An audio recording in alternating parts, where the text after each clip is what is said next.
IPL 2024 సీజన్లో భాగంగా Rajasthan Royals తో జరుగుతున్న క్వాలిఫైర్ 2లో సన్ రైజర్స్ హైదరాబాద్ 176 పరుగుల లక్ష్యాన్ని నమోదు చేసింది. ట్రెంట్ బౌల్ట్ ధాటికి ముందుగా బ్యాటింగ్ చేసిన సన్ రైజర్స్ హైదరాబాద్ నిర్ణీత 20 ఓవర్స్లో 9 వికెట్ల నష్టానికి 175 పరుగులు చేసింది.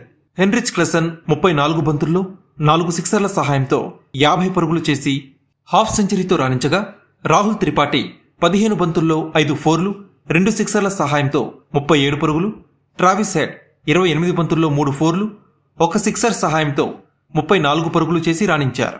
రాజస్థాన్ రాయల్స్ బౌలర్స్ లో ట్రెంట్ బౌల్ట్, ఆవేష్ ఖాన్ 3 వికెట్లు తీయగా, సందీప్ శర్మ 2 వికెట్లు పడగొట్టాడు.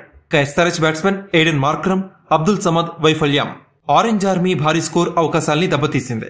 సన్ రైజర్స్ బ్యాటర్స్ లో ముగ్గురు షార్ట్ థర్డ్ లో చాహల్ కి క్యాచ్ ఇచ్చి అవుట్ అవడం విశేషం.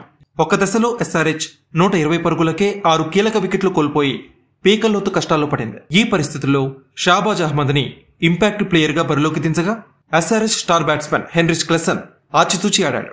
వరుసగా వికెట్స్ కోల్పోవడంతో ఈ జోడీ పూర్తిగా డిఫెన్స్ కే పరిమితమైంది. ఇక క్రీజులో కుదురుకున్న తర్వాత హెన్రిచ్ క్లెసన్ భారీ సిక్సర్ల సహాయంతో 33 బంతుల్లో హాఫ్ సెంచరీ పూర్తి చేసుకున్నాడు. అయితే సందీప్ శర్మ సూపర్ యార్కర్ తో హెన్రిచ్ క్లెసన్ ని క్లీన్ బౌల్డ్ చేశాడు. 19వ ఓవర్లో సందీప్ శర్మ 6 పరుగులు ఇవ్వగా, ఆవేష్ ఖాన్ వేసిన ఆఖరి ఓవర్లో షాబాజ్ అహ్మద్ భారీ షాట్ ఆడే ప్రయత్నంలో అవుట్ అయ్యాడు. ఆ తర్వాత క్రీజులోకి వచ్చిన ఉనగ్దత్ బౌండరీ బాది ఆఖరి బంతికి రన్అట్ అయ్యాడు. దాంతో సన్ రైజర్స్ హైదరాబాద్ 175 పరుగులకే పరిమితమైంది.